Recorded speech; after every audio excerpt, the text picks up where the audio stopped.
Experiência e visões. A pedido de queridos amigos, concordei em fornecer um breve esboço de minhas experiências e visões, com a esperança de que animem e fortaleçam os humildes e confiantes filhos do Senhor. Fui convertida com a idade de 11 anos, e aos 12 fui batizada, tendo-me unido à Igreja Metodista. Aos 13 anos, ouvi Guilherme Miller proferir sua segunda série de conferências em Portland, Maine. Senti então que eu não era santa e não estava pronta para ver a Jesus.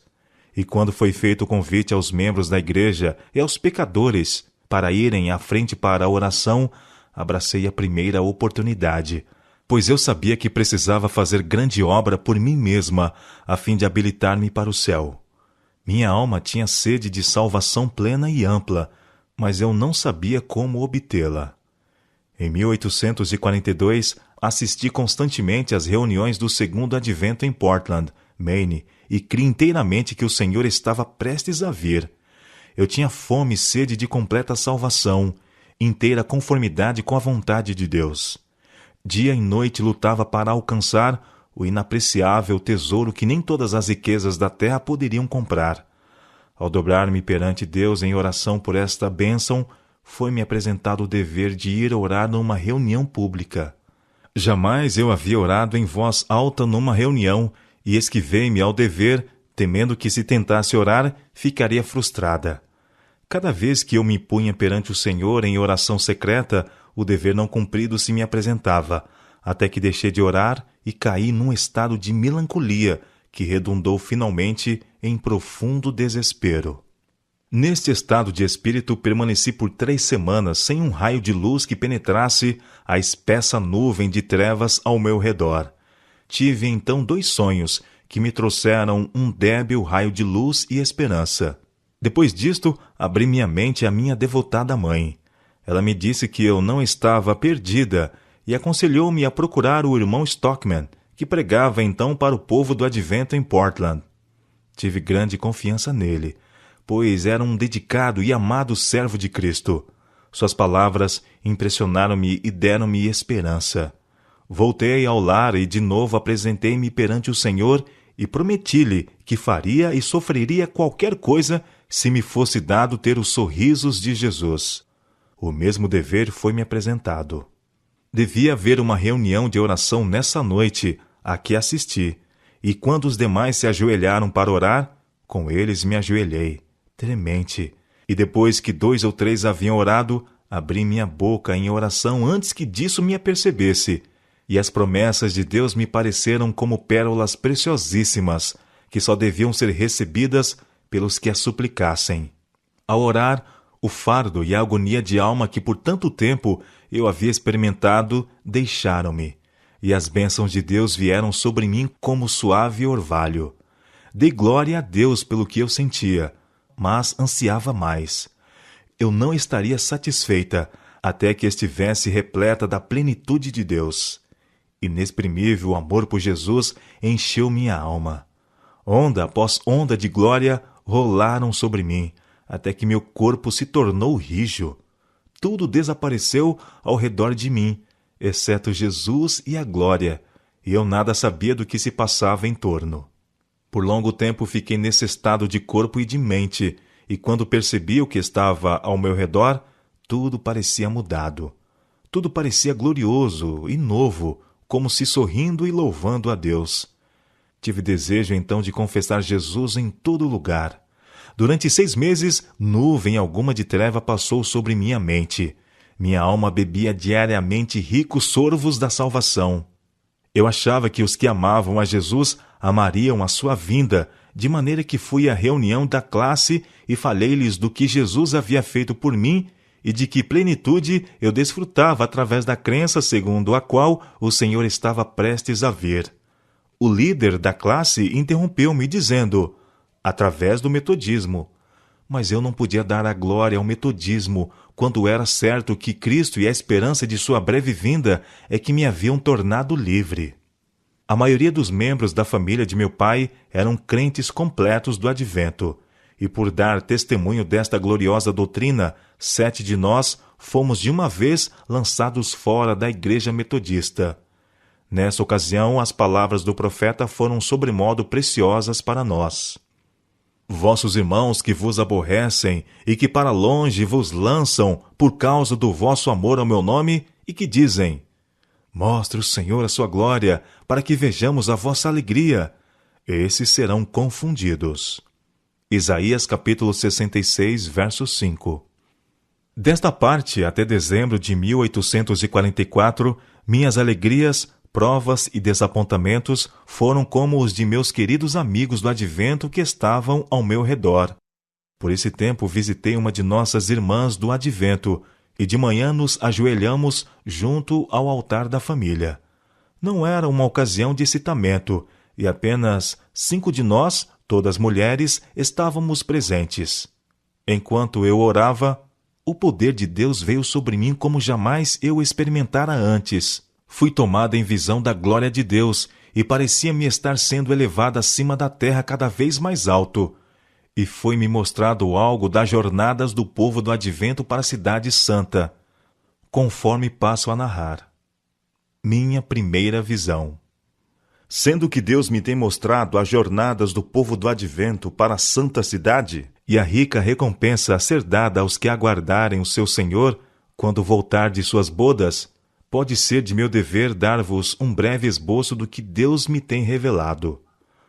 Os queridos santos têm de passar através de muitas provas, mas a nossa leve e momentânea tribulação produz para nós eterno peso de glória, acima de toda comparação, enquanto não olhamos para as coisas visíveis, pois as coisas visíveis são temporais, mas as invisíveis são eternas. Tenho procurado apresentar um bom relatório e algumas uvas da Canaã celestial, pelo qual muitos me apedrejariam, da mesma forma como a congregação desejou apedrejar Calebe e Josué por seu relatório. Mas eu vos declaro, meus irmãos e irmãs no Senhor, que esta é uma terra muito boa e devemos subir para possuí-la. Enquanto eu estava orando junto ao altar da família, o Espírito Santo me sobreveio e pareceu-me estar subindo mais e mais alto da escura terra. Voltei-me para ver o povo do Advento no mundo, mas não o pude achar, quando uma voz me disse: olha novamente, e olhe um pouco mais para cima.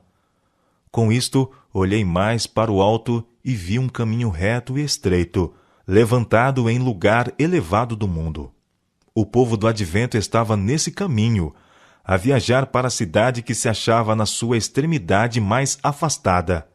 Tinha uma luz brilhante colocada por trás deles, no começo do caminho, a qual um anjo me disse ser o clamor da meia-noite.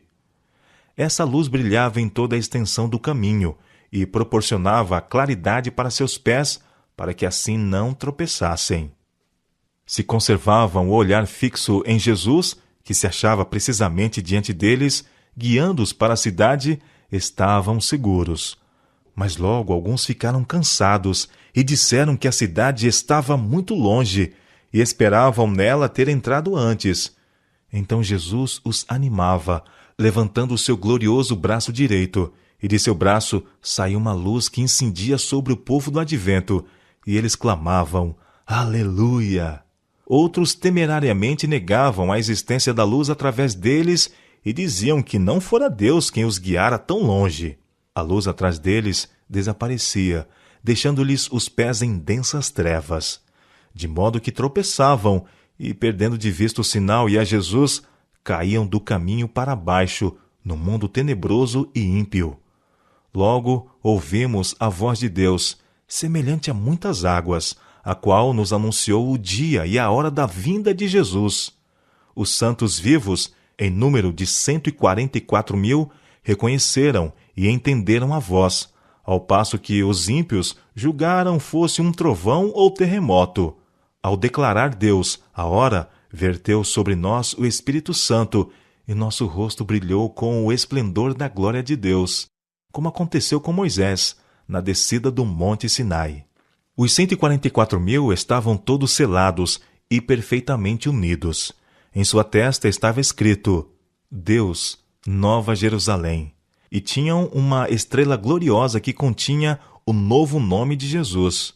Por causa de nosso estado feliz e santo, os ímpios enraiveceram-se e arremeteram violentamente para lançar mão de nós, a fim de lançar-nos à prisão, quando estendemos a mão em nome do Senhor, e eles caíram inermes ao chão. Foi então que a sinagoga de Satanás conheceu que Deus nos havia amado a nós, que lavávamos os pés uns aos outros e saudávamos os irmãos com ósculo santo, e adoraram a nossos pés. Logo nossos olhares foram dirigidos ao Oriente, pois aparecera uma nuvenzinha, aproximadamente do tamanho da metade da mão de homem, a qual todos nós soubemos ser o sinal do Filho do Homem. Todos nós, em silêncio solene, olhávamos a nuvem que se aproximava e se tornava mais e mais clara e esplendente, até converter-se numa grande nuvem branca. A parte inferior tinha aparência de fogo. O arco-íris estava sobre a nuvem, enquanto em redor dela se achavam 10 milhares de anjos, entoando um cântico agradabilíssimo, e sobre ela estava sentado o Filho do Homem. Os cabelos, brancos e anelados, caíam-lhe sobre os ombros, e sobre a cabeça tinha muitas coroas. Os pés tinham aparência de fogo. Em sua destra trazia uma foice aguda, e na mão esquerda uma trombeta de prata. Seus olhos eram como chamas de fogo, que profundamente penetravam seus olhos. Todos os rostos empalideceram, e o daqueles a quem Deus havia rejeitado se tornaram negros. Todos nós exclamamos então: quem poderá estar em pé? Estão as minhas vestes sem mancha? Então os anjos cessaram de cantar, e houve algum tempo de terrível silêncio, quando Jesus falou: aqueles que têm mãos limpas e coração puro serão capazes de estar em pé. Minha graça vos basta. Com isto nos iluminou o rosto e encheu de alegria o coração. E os anjos tocaram mais fortemente e tornaram a cantar, enquanto a nuvem mais se aproximava da terra. Então a trombeta de prata de Jesus soou, ao descer ele sobre a nuvem, envolto em labaredas de fogo. Olhou para as sepulturas dos santos que dormiam, ergueu então os olhos e mãos ao céu e exclamou: despertai, despertai, despertai, vós que dormes no pó, e levantai-vos. Houve um forte terremoto, as sepulturas se abriram, e os mortos saíram revestidos de imortalidade. Os 144.000 clamaram: Aleluia! Quando reconheceram os amigos que deles tinham sido separados pela morte, e no mesmo instante fomos transformados e arrebatados juntamente com eles para encontrar o Senhor nos ares.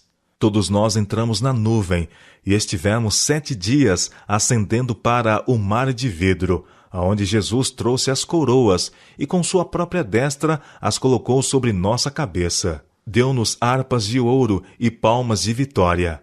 Ali sobre o mar de vidro, os 144.000 ficaram em quadrado perfeito. Alguns deles tinham coroas muito brilhantes, outros não tanto. Algumas coroas pareciam repletas de estrelas, ao passo que outras tinham poucas. Todos estavam perfeitamente satisfeitos com sua coroa, e todos estavam revestidos com glorioso manto branco, dos ombros aos pés. Havia anjos de todos os lados em redor de nós, quando caminhávamos sobre o mar de vidro em direção à porta da cidade. Jesus levantou o potente e glorioso braço, segurou o portal de pérolas e fê-lo girar sobre seus luzentes gonzos, e nos disse: lavastes vossas vestes em meu sangue, permanecestes firmes pela minha verdade. Entrai. Todos nós entramos e sentíamos ter perfeito direito à cidade. Ali vimos a árvore da vida e o trono de Deus. Do trono provinha um rio puro de água, e de cada lado do rio estava a árvore da vida. De um lado do rio havia um tronco da árvore, e do outro lado outro, ambos de ouro puro e transparente. A princípio pensei que via 2 árvores. Olhei outra vez e vi que elas se uniam em cima numa só árvore. Assim estava a árvore da vida em ambos os lados do rio da vida. Seus ramos curvavam-se até o lugar em que nós nos achávamos, e seu fruto era esplêndido, tinha o aspecto de ouro, de mistura com prata. Todos nós fomos debaixo da árvore e sentamo-nos para contemplar o encanto daquele lugar, quando os irmãos Fitch e Stockman, que tinham pregado o evangelho do reino e a quem Deus depusera na sepultura para o salvar, se achegaram a nós e nos perguntaram o que acontecera enquanto eles haviam dormido. Tentamos lembrar nossas maiores provações, mas pareciam tão pequenas em comparação com o peso eterno de glória muito excelente que nos rodeava, que nada pudemos dizer-lhes, e todos exclamamos: Aleluia! É muito fácil alcançar o céu. E tangemos nossas gloriosas harpas e fizemos com que as arcadas do céu reboassem. Com Jesus à nossa frente, descemos todos da cidade para a terra, sobre uma grande e íngreme montanha que, incapaz de suportar a Jesus sobre si, partiu-se em duas, formando uma grande planície. Olhamos então para cima e vimos a grande cidade, com 12 fundamentos e 12 portas, 3 de cada lado, e um anjo em cada porta. Todos exclamamos: A cidade, a grande cidade, vem de Deus, descendo do céu. E ela veio e se pôs no lugar em que nós nos achávamos. Pusemos então a observar as coisas gloriosas fora da cidade.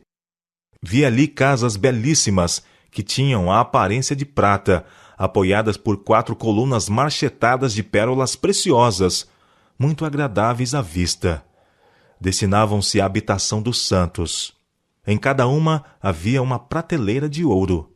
Vi muitos dos santos entrarem nas casas, tirarem sua coroa resplandecente e pô-la na prateleira, saindo então para o campo ao lado das casas para lidar com a terra.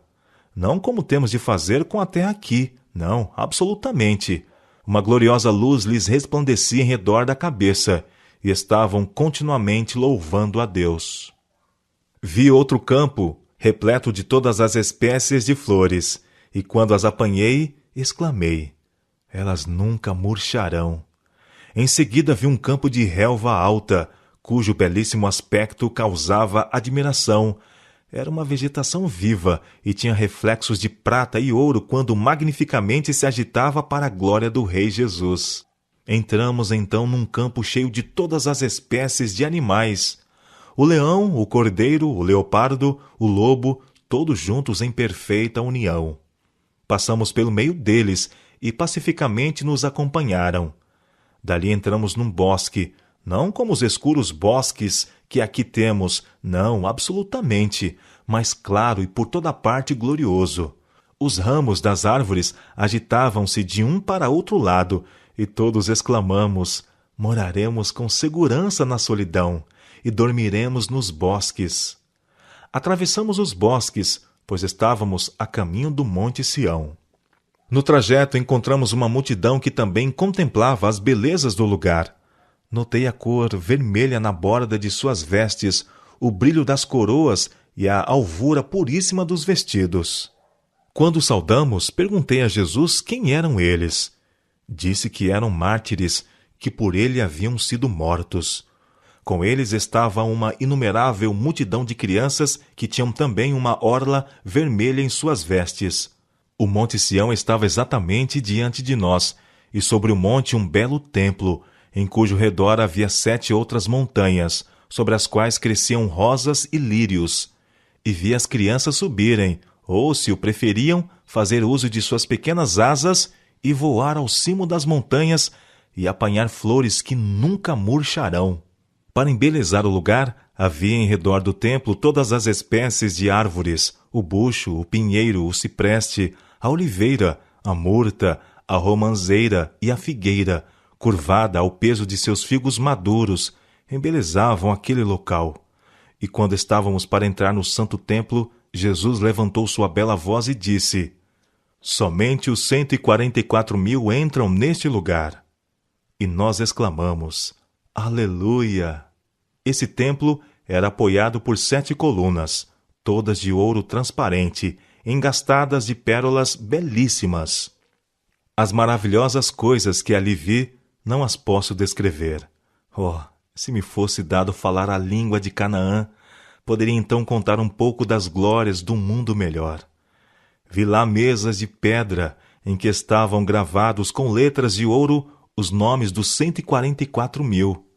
Depois de contemplar a beleza do templo, saímos e Jesus nos deixou e foi à cidade. Logo lhe ouvimos de novo a delicada voz dizendo: Vinde, povo meu, viestes da grande tribulação e fizeste minha vontade, sofrestes por mim, vinde à ceia, pois eu me cingirei e vos servirei. Nós exclamamos: Aleluia, glória! E entramos na cidade. E vi uma mesa de pura prata. Tinha muitos quilômetros de comprimento. Contudo, nossos olhares podiam alcançá-la toda. Vi o fruto da árvore da vida, o maná, amêndoas, figos, romãs, uvas e muitas outras espécies de frutas. Pedi a Jesus que me deixasse comer do fruto. Disse ele: Agora não. Os que comem do fruto desse lugar não mais voltam à terra. Mas dentro em pouco, se fores fiel, não somente comerás do fruto da árvore da vida, mas beberás também da água da fonte. E disse: Deves novamente voltar à terra e relatar a outros o que te revelei. Então o anjo me trouxe mansamente a este mundo escuro. Algumas vezes penso que não mais posso permanecer aqui. Todas as coisas da terra parecem demasiado áridas. Sinto-me muito solitária aqui, pois vi uma terra melhor. Oh, tivesse eu asas como a pomba, e voaria, e estaria em descanso. Depois que voltei da visão, todas as coisas pareciam mudadas. Uma tristeza se espalhava sobre tudo o que eu contemplava. Oh, quão escuro pareceu-me este mundo! Chorei quando me encontrei aqui e senti saudades. Eu tinha visto um mundo melhor e o atual perdeu o seu valor. Contei a visão a nosso pequeno grupo em Portland e creram plenamente que era de Deus. Este foi um tempo de poder. A solenidade das coisas eternas repousou sobre nós. Cerca de uma semana depois disto, o Senhor deu-me outra visão e mostrou-me as provas pelas quais eu devia passar, indicando-me que eu devia ir e relatar a outros o que ele me havia revelado, e que eu iria encontrar grande oposição, e por isto sofreria angústia de espírito. Mas disse o anjo: A graça de Deus te basta. Ele te sustentará. Ao voltar desta visão, senti-me excessivamente desassossegada. Minha saúde era por demais precária, e eu tinha apenas 17 anos. Eu sabia que muitos tinham caído por causa da exaltação, e sabia que se eu de alguma maneira me exaltasse, Deus me abandonaria e eu estaria seguramente perdida. Fui ao Senhor em oração e supliquei-lhe que colocasse o fardo sobre outro. Parecia-me que eu não poderia levá-lo. Caí sobre o meu rosto longo tempo, e toda a luz que eu recebia era: Faze conhecido dos outros o que eu te tenho revelado. Na minha visão seguinte, ardentemente supliquei ao Senhor que, se eu devia ir e relatar o que ele me havia mostrado, que me guardasse da exaltação. Então ele me mostrou que minha oração fora respondida, e que se eu estivesse em perigo de exaltação, a sua mão estaria sobre mim, e eu seria afligida com uma enfermidade. Disse o anjo: Se deres a mensagem fielmente e perseverares até o fim, comerás do fruto da árvore da vida e beberás da água do rio da vida.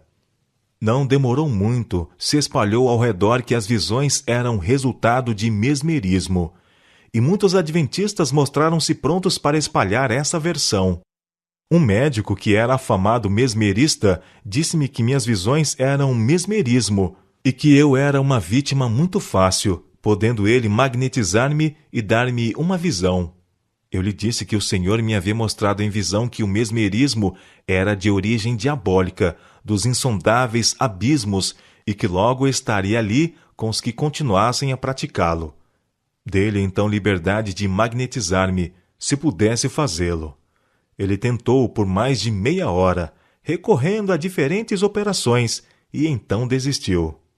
Pela fé em Deus pude resistir à sua influência, de maneira que em nada isto me afetou. Se eu tinha uma visão em reuniões, muitos diziam que era uma perturbação e que alguém me havia magnetizado. Então eu ia sozinha para os bosques, onde nenhum ouvido podia ouvir-me, ou ver-me algum olho, senão Deus, e orava a Ele, e Ele algumas vezes me dava uma visão ali. Então eu me regozijava e contava-lhes o que Deus me havia revelado sozinha, onde nenhum mortal podia influenciar-me. Diziam então que eu me havia magnetizado a mim mesma. Oh, eu pensava, chegou o ponto em que os que honestamente vão a Deus sozinhos para suplicar suas promessas e clamar por sua salvação sejam acusados de estar sob a má e danosa influência do mesmerismo? Suplicamos ao nosso bondoso Pai do céu que nos dê pão apenas para receber uma pedra ou um escorpião? Essas coisas feriam o meu espírito e me deprimiam a alma com terrível angústia, quase ao ponto de desespero, enquanto muitos queriam fazer-me crer que não havia Espírito Santo e que tudo quanto os homens santos de Deus haviam experimentado não era senão mesmerismo ou enganos de Satanás. Nesta ocasião havia fanatismo no Maine. Alguns renunciavam inteiramente ao trabalho e desligavam da comunhão todos os que não aceitavam as suas opiniões neste ponto, e algumas outras coisas que eles consideravam deveres religiosos. Deus me revelava esses erros em visão e enviava-me a seus extraviados filhos, a fim de lhos declarar. Mas muitos deles rejeitavam inteiramente a mensagem e acusavam-me de conformismo com o mundo. Por outro lado, os adventistas nominais acusavam-me de fanatismo, e eu era por alguns falsa e impiamente representada como sendo líder do fanatismo, que eu estava na realidade trabalhando para corrigir. Diferentes datas foram repetidamente estabelecidas para a vinda do Senhor e impostas aos irmãos, mas o Senhor mostrou-me que todas essas datas passariam, pois o tempo de angústia devia vir antes da vinda de Cristo, e que cada vez que uma data era estabelecida e passava, simplesmente enfraquecia a fé do povo de Deus. Por isto, eu era acusada de ser como o mau servo que dizia em seu coração: meu Senhor tarde virá.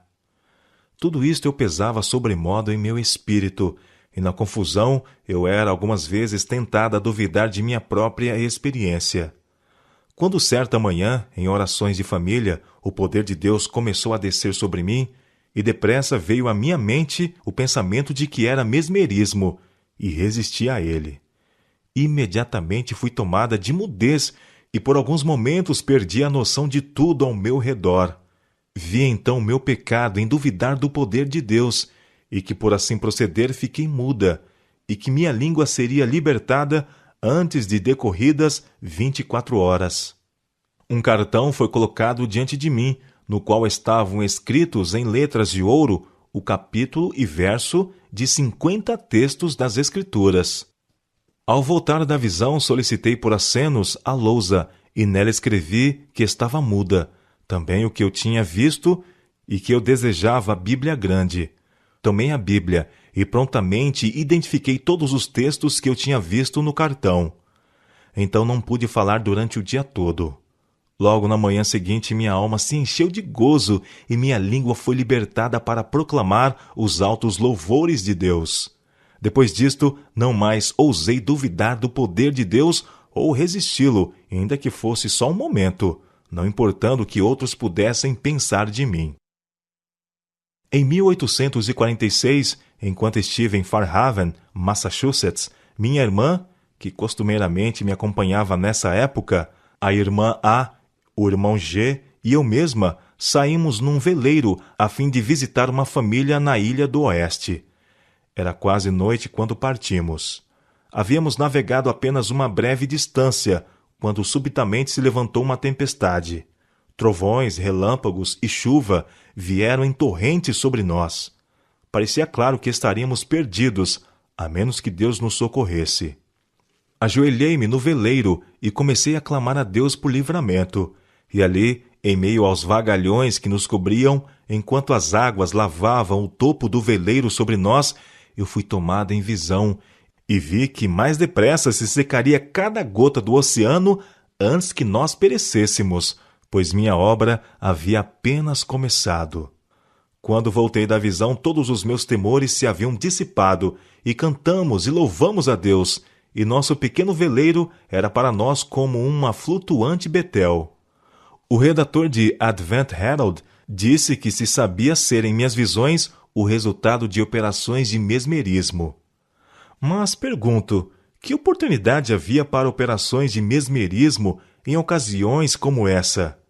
O irmão G teve que lidar bravamente para manejar o veleiro. Ele procurou ancorar, mas a âncora foi levada. Nosso pequeno veleiro era elevado sobre as ondas e impelido pelo vento, enquanto se fazia tão escuro que nem sequer podíamos ver de uma a outra extremidade do veleiro. Então a âncora se firmou e o irmão G pediu ajuda. Havia apenas 2 casas na ilha, e provou-se que estávamos próximo de uma delas, mas não aquela aonde desejávamos ir. Toda a família tinha se retirado para repousar, exceto uma meninazinha que providencialmente tinha ouvido o nosso pedido de auxílio. Seu pai logo veio para nos socorrer, e num pequeno bote levou-nos para a terra. Passamos a maior parte dessa noite em louvores de gratidão a Deus por sua maravilhosa bondade para conosco.